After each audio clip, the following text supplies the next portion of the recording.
판정승인과 상속포기의 저자, 이재우 사무장입니다. 오늘은 사회행위 취소, 행위 취소 소송, 요거에 대해서 말씀드리려고 합니다. 요거 전제는 상대 분할입니다.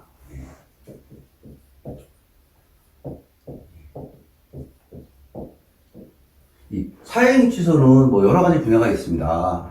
있는데 저희가 하는 건 이제 상속이기 때문에 상속재산 분할 협의와 관련된 사회행위 취소 소송이 들어왔을 때 대처 방법 어떻게 하면 되는지에 대해서 말씀드리겠습니다. 물론 뭐 이런 대처 방법이 뭐 모든 경우에 다 해당하지는 않습니다. 그래서 특수한 여건 하에서 이런 상태에서만 이제 이런 상태, 그러니까 제가 말씀드리는 건 충분히 해서 억울한 일을 안 당할 수 있음에도 불구하고 그걸 몰라서 결국은 이제 어려움을 겪게 되는 거, 그런 거를 이제 말씀을 드리려고 합니다. 그럼 보통 언제 사회행위가 들어오냐? 관심 있어서 이 유튜브를 보시는 분들은 이미 뭐 현실화된 겁니다. 그분들은. 근데 이제 두 가지가 있습니다. 아버지가 있고 어머니가 있고 일남 있고 이남 있다고 보겠습니다. 아버님이 사망하셔서 집이 있습니다. 두 가지로 갑니다. 이게 이 집이 이렇게 어머니로 가는 경우 하나, 아니면 이 집이 이렇게 가는 경우 두 가지가 있습니다. 이 두 가지에 따라서 각각 대처하는 방법이 틀리게 됩니다. 한번 이 두 번째 방법에 대해서는 제가 실제로 설명을 드린 적이 있습니다. 자, 오늘은 요 두 가지 방법에 대해서, 물론 한 가지 방법에서 있는데, 사실은 그거는 좀 가능성이 좀 떨어집니다. 그래서 그거는 제가 생략을 하겠습니다. 자, 첫 번째가 이제 어머니한테 상속한 경우입니다. 이게 뭐냐면, 사회행위는 이 채무자와 이제 수익자죠, 수익자. 여기가 이제 요게 어머니가 수익자입니다. 부동산을 받은 사람. 채무자가 있죠. 이 상속분 양도한 겁니다. 이게 상속재산 분할은 자기의 상속분을 양도한 것으로 봅니다. 그러니까 일단은 받았다가 어머니한테 넘긴 걸로 봅니다. 아까 같은 경우는 7분의 2의 법정 상속분을 아버님으로부터 받았다가 그걸 어머니한테 준 게 됩니다. 그래서 이게 채무잖아요. 원래 옛날에 어느 시점에 이렇게 했다가 여기서 이제 마이너스가 됩니다. 이게 재산입니다. 그래프가 쭉 가다가 상속을 받음으로써 이렇게 올라갑니다. 여기까지 이렇게, 그죠? 그래서 이게 채무보다 재산이 많아졌습니다. 근데 양도를 합니다. 양도. 그래서 다시 떨어지는 거죠, 이렇게. 그래서 요 행위가 사회행위다라고 보는 겁니다. 이 사회행위는 이거를 이제 주의 깊게 이 부분을 이제 들으셔야 됩니다. 이 사회행위의 그건 이제 요게 전부입니다. 채무자가 이 채권자를 이렇게 해하려는 거 알고, 자기는 자기 사정을 잘 알죠. 그래서 그런 이제 채권자를 사해할 의사가 있어야 됩니다. 이렇게 해할 의사라는 거죠. 그리고 수익자 어머니도 역시 사해 의사가 있어야 됩니다. 이 두 개가 다 있어야 됩니다. 만약에 어머니가 이렇게 없다, 어머니가 없다, 그렇게 되면 이거는 사해의 대상이 아닙니다. 이런 재판은 이게 입증이 되면 사해 의사가 없다, 선이다, 몰랐다, 그러면 이제 기각이 됩니다. 우리가 하고자 하는 게 바로 이거를 증명하는 겁니다. 그럼 어떻게 증명하냐? 보겠습니다. 제가 말씀드리는 거는 뼈대입니다. 뼈대. 그 사실관계는 각자 지방마다 조금 틀리기 때문에 조금씩 변동이 일어날 수 있습니다. 아버지가 있고, 어머니가 있고, 일남 있고, 네, 이남 있는데, 네, 아버지가 사망했습니다. 이 부동산이 아버지와 어머니의 혼인 중에 형성한 재산입니다. 그리고 평생 거기서 거주했습니다. 그리고 이 사람만 포기한 양도, 이렇게 자기 집은, 그래서 여기서 5분의 3, 뭐 5분의 2, 아니, 여기 넣으면 잘래. 자, 7분의 2가 있고, 7분의 2, 7분의 3입니다. 예. 그래서 등기를 7분의 5, 뭐 7분의 2, 이렇게 하면 안 됩니다. 예, 이렇게 아니고, 또는 반대로, 여기 뭐 7분의 4, 뭐 7분의 3, 이거라, 또는 뭐 7분의 4, 여기 7분의 3. 이거 안 됩니다. 네, 이게 안 되고, 이렇게, 예, 전부 다 해서 어머니가 7분의 7을 갖게 됩니다. 예. 근데 이런 경우, 만약에 이렇게 한번 뒤집어 보겠습니다. 일남이 채무자가 아니라 하더라도 아버님이 돌아가시고 함께 영혼하고 사시다가 아버님이 돌아가시게 되면 그 집을 어머니 앞으로 상속하게 해서 어머니가 돌아가실 때까지 거주하시고 하시다가 어머니가 돌아가시면 그 집을 다시 이렇게 나누는 게 전혀 이상하지 않습니다. 그러니까 이 정황상을 봤을 때, 그리고 이 집을 마련할 때 어머니가 상당히 뭐 기여를 했거나 이렇게 해서 했을 때는 뭐 그런 것이 좀 이상하지 않습니다. 그래서 이런 부분을 통해서 어머니가 선이라는 것을 증명하는 겁니다. 실제로 이게 저희가 선의를 증명해서 채권자가 스스로 소송을 취한 경우가 있습니다. 그리고 현재 지금도 진행하고 있는 사건이 있습니다. 자, 요게 이제 어머니가 상속을 받았을 때 그때입니다. 두 번째는 다른 자녀인 상속인이 받았을 때입니다. 자녀가 상속을 받았을 때입니다. 이때는 이런 거죠.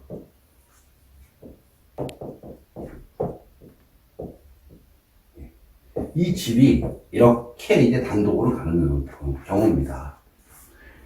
이런 경우는 두 가지가 있습니다. 하나는 기여분 주장입니다. 근데 이거는 사실은 좀 애매모호합니다. 그래서 아까 서두에 말씀드렸듯이 이거는 설명하지 않겠습니다. 이거는 모험인 부분들이 좀 있거든요. 두 번째는 구체적 상속분입니다. 이거는 제가 예전에 한번 말씀드린 기억이 있습니다. 드린 걸로 생각이 듭니다. 뭐냐면 이런 거죠. 이 집이 7억입니다. 7억. 근데 옛날에 일남이 아버지로부터 5억을 증여를 받았습니다. 그럼 만약에 아버님이 일남한테 5억을 증여를 안 했으면 14억이 남았겠죠. 12억이 남았겠죠. 이 12억을 어머니 7분의 3, 큰아들 7분의 2, 둘째 아들 7분의 2씩 나눠가지게 됩니다. 자, 그런데 이 일남은 아버님으로부터 생전에 전체 재산 12억에서 자기의 법정상속분 7분에 해당하는 걸 초과해서 이미 넘어서 5억을 증여를 받았습니다. 이렇게 된 경우는 상속의 이 7억은 남은 상속재산 7억은 일남은 빠지고 증여를 받지 못한 어머니하고 이남이 나눠갖게 됩니다. 이것이 우리가 얘기하는 상속재산 분할에 대해서 얘기하는 구체적 상속분입니다. 이거는 민법 규정과 판례 이런 걸로 이미 확립된 법리이기 때문에 부인될 수 없습니다. 그래서 사실 상속재산 분할을 저희가 소송을 하게 되면 이런 절차를 거쳐서 상속분이 나눠지게 됩니다. 자, 아까 말씀드렸듯이 아버지가 계시고 어머니가 계시고 일남 있고 이남 있다면 아버님에 대해서는 일단 어머니한테 갑니다, 이렇게. 예. 자녀분한테도 갑니다. 그랬다가, 지금 여기가 빵되고, 7분에 7이 됩니다. 이렇게, 양도가 일어났다고 보는 거죠. 예. 그래서 이 양도 행위를 사행위 대상으로 봅니다. 예. 그런데, 말씀드렸듯이, 아까, 여기서 5억을 증여받았기 때문에 7분의 2가 아니고 0이 됩니다. 상속분이 없게 됩니다. 사실은. 그러니까 법정 상속분이라는 거는 그냥 기준일 뿐입니다. 예. 그게 현실화된 게 아니고 현실화되는 건 구체적 상속분입니다. 예. 그래서 0이 되고 여기가 5분의 3이 되고 5분의 2가 됩니다. 그래서 일남의 양도행위는 없는 겁니다. 예. 사실상. 왜냐하면 일남은 구체적 상속분이니 만일 자기 법정 지분을 넘어서는 사전 증여, 생전 증여를 받은 초과 특별수익자이기 때문에 저희가 이제 자기 법정 상속분을 넘는 사전 증여를 받은 사람을 초과 특별수익자라고 얘기합니다. 실무에서. 초과 특별수익자이기 때문에 일남은 양도할 게 없습니다. 그러다 보니 어머니 5분의 3, 이남이 5분의 2인데 어머니가 이렇게 양도한 거죠. 그래서 결국은 이게 5분의 5가 됩니다. 자, 그래서 이거는 행위 자체는 뭐 사행위가 되지만 범위가 없습니다.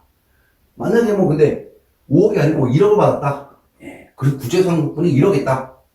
그러면 법률적으로는 그러니까 보통은 법정 지분대로 들어옵니다. 그래서 뭐 원래는 뭐 2억이 사행위가 들어온다고 하더라도 1억을 증여받았기 때문에 남은 1억이다. 그래서 사행위 대상은 2억이 아닌 1억이 되겠죠. 범위가 줄어버립니다. 그래서 뭐 초과 특별수익자인 경우는 아예 기각이 될 것이고, 그리고 일부 증여받은 경우는 일부만 승소 판결이 떨어지겠죠. 그래서 이제 뭐 말소될 부분, 여기 일남의 명의로 말소될 부분, 넘어갈 부분 지분이 줍니다, 그만큼. 그래서 오늘은 보통 이제 이런 거죠. 자, 우리가 상속재산 분할을 사행위 대상 얘기할 때 협의 분할이 문제돼가지고 협의 분할이 문제돼서 사행위 취소 소송이 들어오는 경우는 둘 중에 하나입니다. 어머니가 받든 다른 형제가 받든 둘 중에 하나입니다. 물론 이런 것도 있습니다. 뭐 아까 얘기했듯이 뭐 7분의 3, 뭐 7분의 4 이런 건 안 됩니다. 이런 거는 특별한 사정이 없다면 이거 사회 의사가 있었다고 보여집니다. 그렇죠? 왜? 딱 신용불량된 일남만 빠졌거든요. 이런 경우는 사회 의사가 없었다는 걸 증명하는 게 정말 예외적인 경우 이외에는 어렵습니다. 그러나 그렇지 않고 어머니나 이남한테 단독으로 이제 전부 상속재산 전체가 다 넘어가는 경우는 사행위 취소 소송에 대해서 사회 의사가 없었다 이런 거를 주장해서 부모님이 상속해진 부동산을 지킬 수 있습니다. 그리고 추가로 말씀드리면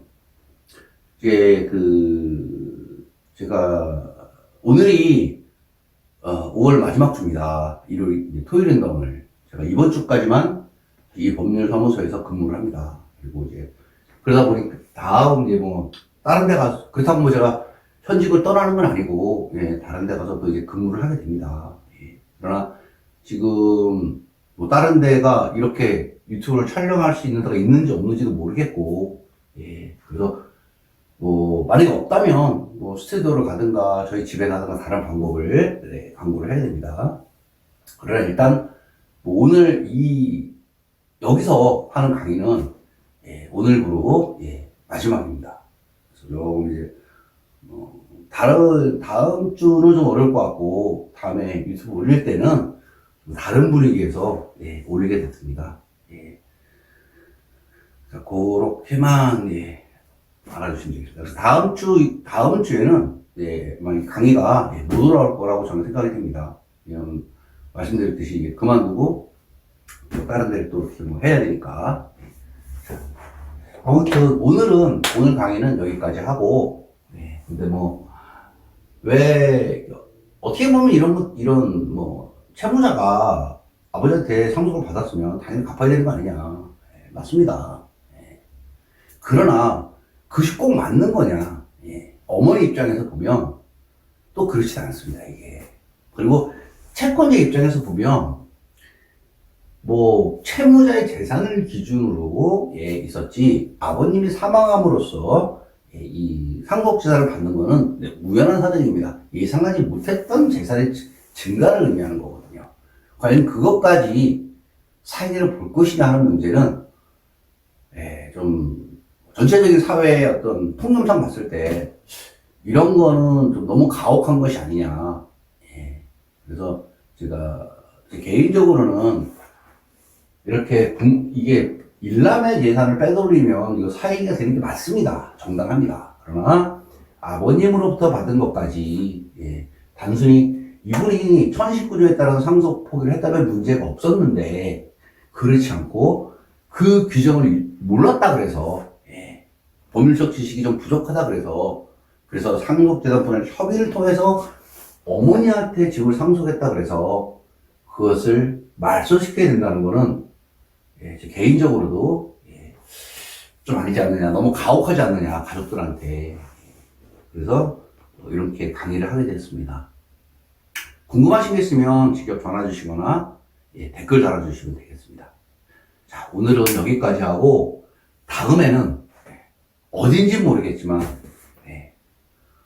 저도 막막합니다. 아무튼 어딘지 모르겠지만 좀 더 새로운 분위기에서 좀 화제도 좋아지고 음성도 좋아지면 좋겠습니다. 아무튼 그런 데서 강의를 해드렸으면 하기를 희망합니다. 자, 많이 길어졌습니다. 오늘 여기까지 하고 다음에 다른 주제로 다시 찾아뵙겠습니다. 강의 듣느라 고생하셨습니다.